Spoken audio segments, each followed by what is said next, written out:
Always excited to see my next guest when he is back in action. He's going to be fighting at Bellator 289 December 9th, taking on Anthony Adams. It's Dalton Rosta back here on the program. Dalton, how are you, man? I'm good. How are you? Doing great. Looked like you got a full camp for this one. When did you find out? I want to say probably the end of October. Oh, wow. I found out maybe mid-October. That's good. Yeah, so I was initially supposed to fight November 18th against Imam Shafi Aliyev. Well, it was supposed to be against John Salter. Let me back up for a second. Sure. He didn't agree. Then they gave me Imam Shafi Aliyev. I agreed. He didn't agree. And they pushed me back till next year, and then they gave him a fight against somebody else. I seen that he was on the card. So I called my manager. I'm like, what's up with this? So he talked to Kogan. They had contractual obligations to get him a fight before the end of the year. So that's why they pushed me back and not him. But I told him my circumstances and I wanted to fight before the end of the year. And they're like, well, we didn't want Dalton to feel burned by putting him on the prelims. So that's why we're saying he's not going to fight till next year. But there's a spot open on the prelims on December 9th. And I told my manager, I was like, I don't care. I just want to fight before the end of the year. And they got me on the card. And as of a week ago, I think they actually elevated me to the main card. So I haven't seen it officially on their app or on the Tapology website or anything like that. But from my understanding, I'm on the main card now. That's good. So it kind of all worked out, minus, I know, obviously, Salter, sort of a bigger name there, but at least it kind of worked out in that regard. How familiar were you with Anthony Adams? We know him, obviously, from, I remember him from fighting in LFA, but also Contender Series. He had a couple stints on there. How familiar were you with Anthony Adams prior to taking this fight? So he was supposed to fight Austin, my teammate. That's right. Okay. So I knew the name because of that. And actually, the fights that he had on the Contender Series, I didn't see prior, but I seen his fight against that Khalid Mirzalayev. And after John Salter and Imam Shafi both said no, I asked for Khalid first because he just had a TKO victory. I figured he'd be put in the rankings after that, and they said it was going to be too short of a turnaround for him. So after that, I was like, all right, what about Anthony Adams? They're like, we like that matchup, so let me get back to you. A couple days later, they get back to me. They're like, Anthony Adams is in. So they sent over the contract. We both signed it within a day, and the fight was official. So good. Well, I'm glad that worked out, man. How are you looking at this one from a style perspective, you and Anthony Adams? How are you looking at this one? I think I could beat him everywhere. He likes to strike. He's athletic. He's quick. But he likes to throw one shot at a time. Or when he throws more than one shot at a time, they're predictable combinations, He likes to throw the same thing over and over again. He has a lot of telegraphs a lot of things. He has a quick jab, and he's athletic, like I said. But, at boxing range, I'm going to eat him up. He can't wrestle with me. And if he throws just one kick at a time on the outside, I'm going to make him pay for it.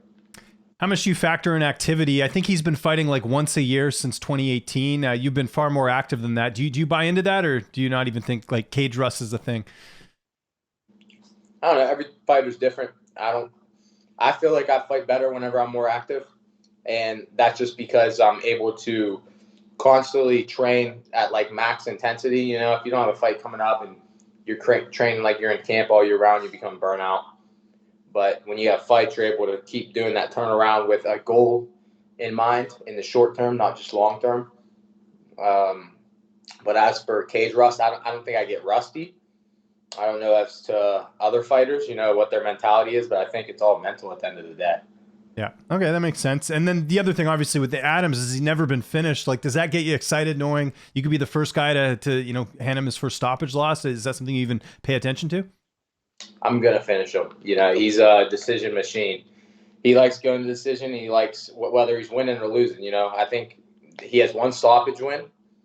And besides that, what does he have? 11 fights. So 10 fights went to decision, 2 losses and 8 wins. Dude's a decision machine, So if he's going to sit there and try to outpoint me, he's not going to outpoint me either. So if he's going to lose that battle, he's going to have to turn it up at some point. It's when you're in there, it's fight or flight, and if he either way, if he chooses to fight, he's going to get knocked out. If he chooses flight, he's going to get knocked out. You mentioned Austin Vanderford, obviously Johnny Eblin's at your gym. Who have been some of the main guys for this camp helping you get ready for Anthony Adams? I've kind of just been using just about anybody. He does, like I said, he doesn't really have anything specifically that he's too great at, just athletic. So Really, just anybody. I just been getting different looks. I've even been going with southpaws and orthodox guys. I've been going with wrestlers. I've been going with strikers. Haven't really been too focused on training partner in particular. Gotcha. Yeah, that makes sense. And I know you always make weight, but how's the cut going ahead of this fight? I'm actually trying to stay bigger this time around. The weight cuts are always easy for me, and I've even cut from like 202 before. Whenever I first started cutting the 185, and I come back into the fight bigger. I don't like gaining too much weight after weigh-ins, but if I cut from higher, I just naturally gain it back without trying. So I want to come into the fight a little bit bigger. Kind of test those waters before I get to a title fight, because whenever you're coming in on championship weight and you see a lot of these guys, whenever they're in championship fights, they come in a lot bigger. So I'm trying to test those waters, but I don't want to make it to the point where I'm uncomfortable, or it's going to affect my gas tank or anything like that. So I'm going to stay on the heavier end, but not go too heavy. Do you work with someone on your cuts, or do you just do it by yourself? I know some people will like work with a nutritionist or someone to kind of keep everything in check. Is that something you do, or do you just do it on your own?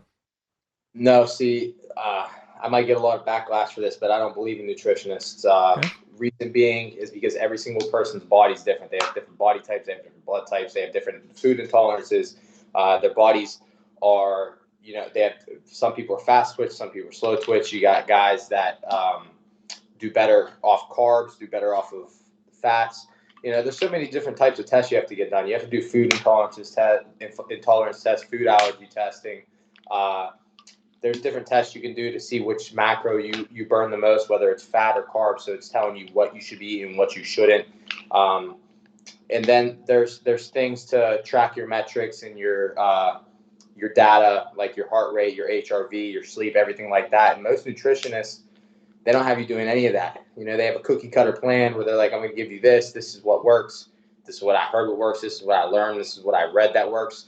But they don't have any anecdotal evidence, and they don't have any, trial or error of themselves. They're just using their fighters as guinea pigs. And a lot of these nutritionists never did a weight cut a day in their life. So I've been doing this since I was a young kid wrestling. And obviously, whenever I was wrestling, whenever I'm a kid, you don't really know what you're doing. But you tend to learn as you get older. I went the smart route about it. I constantly learning about nutrition, constantly learning about strength conditioning. It's something I've been interested in since I've been 10 years old. I wasn't one of those people that went to school for 4 years and crammed all of my knowledge and everything that I learned, all of my education into 4 years, got my degree, and then, put it all behind me. I've been learning, constantly evolving with this since I was 10 years old, and I'm continuing learning day in and day out. It's something that's going to keep changing. And, there's a lot of people where you see it every day. A lot of these nutritionists, not saying everybody's like this, but some of those people will take the test. They'll study, take the test, or some of them will even cheat, take the test. They take the test, they pass, they get their certificate. All of a sudden, they're nutritionists. Then they start stealing stuff from other people without knowing the methodology behind it. And at the end of the day, I'm not going to be anybody's guinea pig. I'm not going to, I'm going to do what I know works for myself. And I have all of the different resources to help me do that myself. I'm doing food intolerance tests. I'm doing food allergy tests. I have an Oura ring that I'm wearing. I was wearing it before. I have 8 Sleep. It's things that can track my HRV, my resting heart rate, my sleep, what foods I'm eating or how much I'm training is affecting my recovery or my HRV and my resting heart rate the next day, my weight on the scale day in and day out, not just for the water cut, and how I feel, in the gym. So I think I got it down to a T, and I don't think anybody that I bring in that's a third person is going to do any better than what I'm doing. No, certainly not. After some of the stuff you were talking about there, I was like, man, you got every basis covered, so to speak. I know the Oura Ring's pretty popular with the fighters. Your corner, will there be any change there? Is it same cast of characters in the cage with you? Yeah, Anderson Franca, Mike Brown, and my coach from back home, Isaac Grilly. Love it. And you said a finish. When are we going to see that finish? How do you see this one playing out on the 9th? Like I said, I truly believe I can beat him anywhere. If I knock him out, I knock him out. You know what I mean? If I get a submission, I get a submission. there's not anything in particular that I'm looking for. I'm just looking for the finish, you know. And before I go out there and start predicting rounds and start predicting when I'm going to do it and what I'm going to do, I need to get back to finishing like I was before. You know what I mean? I started off my career as an amateur, all finishes in boxing and MMA, and started off my 3 first fights in MMA as a professional, all finishes as well. And then I went to 3 decisions after that. So before I start making predictions and getting too bold with my predictions, I want to get back to finishing each and every fight first. Yeah. No, I like the honesty there. Obviously, you continue on this roll, man. 8-0. Where does a win put you if you go out there, especially if you get a finish on Anthony Adams, like you said? Because of his ranking, because he's number 10, you know, maybe I don't move. That's just in all honesty. You know, if I finish him the way I want to finish him and I do it early in the first round, then maybe I get bumped up to 4th or 3rd, you know. But I know Anatoly Tokov is ranked 4th right now, and he has the next title shot. So I don't know ranking-wise if they're going to jump me ahead of him, or maybe they'll just drop Salter to 5 and put him up to 3 and me to 4. I couldn't tell you, but I think if I finish him the way I want to, I should be at least at 4, and maybe they drop Salter out of the top 5.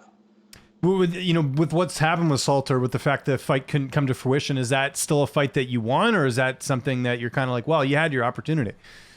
No, I'd love that fight still. You know what I mean? He's a veteran. He's been around a long time. He's a good fighter. I'd still love the fight. I don't know what reasoning the fight isn't coming together. But after this fight, if they want to make that fight try to happen again and he agrees, I'm all for it. But okay. Him agreeing. Getting any Netflix right now? What are you watching on TV or watching? Sure, you're watching a lot of sports too, but what have you been up to as far as that little bit of downtime you get? The new Call of Duty, Modern Warfare 2. I've been watching Dragon Ball Z and Dragon Ball Super again. I've watched them all through a few times already, but I've been back on it. And I went to iFly the other day. Oh, cool. How was that? It was pretty cool. It's a skydive simulator where you learn to skydive. Yeah. And I went with Cattell Kubis, one of our kickboxing coaches down here, Adriana Marias, in Augusto. So we all 4 of us went, and I only got 2 flying sessions that time because it was my first time. I didn't know how it was going to go, but then I'm going to go back. Yeah, they have them in Canada here too. As soon as you said the name, I remembered exactly what you're talking about because I've heard of the company. So are you going to go skydiving actually jump out of a plane at some point? Is that the plan?